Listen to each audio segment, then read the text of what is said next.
Last lecture में हमने बात किया था दैट एंग्लो गोरखा वॉर की, और गोरखाज और हिल स्टेट जो है हमने उनका रिलेशन भी समझा था। अगला जो टॉपिक ऑफ डिस्कशन है हमारा वो है सनद। सनद के लिए मैं आपको ये बता देता हूँ कि मेंस के लिए इसको हम देखते हैं।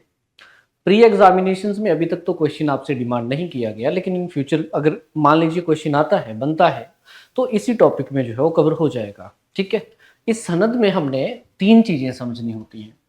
एक तो इसकी इंट्रोडक्शन के तौर पे हम देखेंगे कि सनद होता क्या है, और देन उसके बाद हम इसके ऑब्जेक्टिव्स को जो है वो थोड़ा सा हाईलाइट करेंगे, और फिर सबसे इंपॉर्टेंट हम समझेंगे इसकी एक्सटेंशन।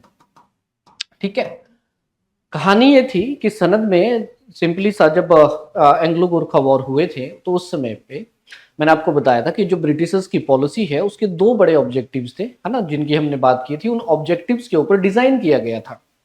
अब हुआ ये कि शिमला हिल स्टेट्स के जो रूलर्स थे, अब गोरखास के पास अगर आप देखें 1813 तक तो यमुना और सतलुज के बीच का जितना भी रीजन था वो उनके पास था।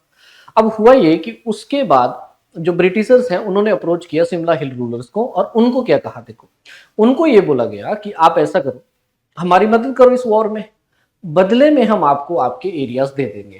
तो जब इवेंट हुए उस वॉर के, ट्रीटी ऑफ सगौली हुआ, तो उसके बाद प्लासी में कॉन्फ्रेंस किया गया।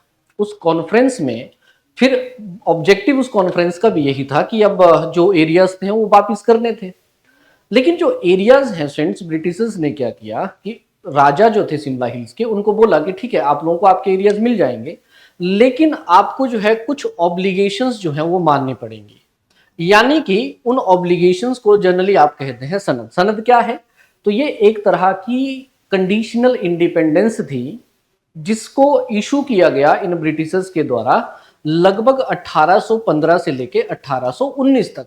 ठीक है, अलग अलग प्रिंसली स्टेट्स को जो है वहां पे इंट्रोड्यूस किया गया, और इनमें यहाँ पे ऑब्लिगेशंस दी गई। ऑब्लिगेशंस यानी कि ऑब्जेक्टिव बन जाएंगे फिर। तो ऑब्जेक्टिव में सिंपली सा आप समझिए, देखो क्या क्या ऑब्जेक्टिव रखे गए होंगे।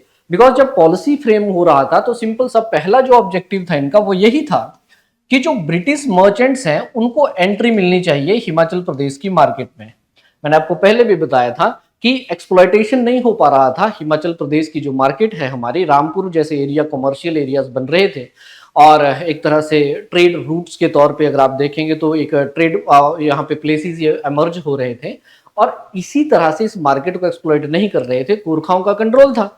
तो इसलिए सबसे पहला ऑब्जेक्टिव उन्होंने ये रखा कि राजाओं को बोला गया कि अगर आपको आपके एरियाज लेने हैं तो बदले में आपको क्या करना पड़ेगा, जो ब्रिटिश गुड्स और ब्रिटिश मर्चेंट्स हैं उनको आपको फ्री एंट्री देनी पड़ेगी।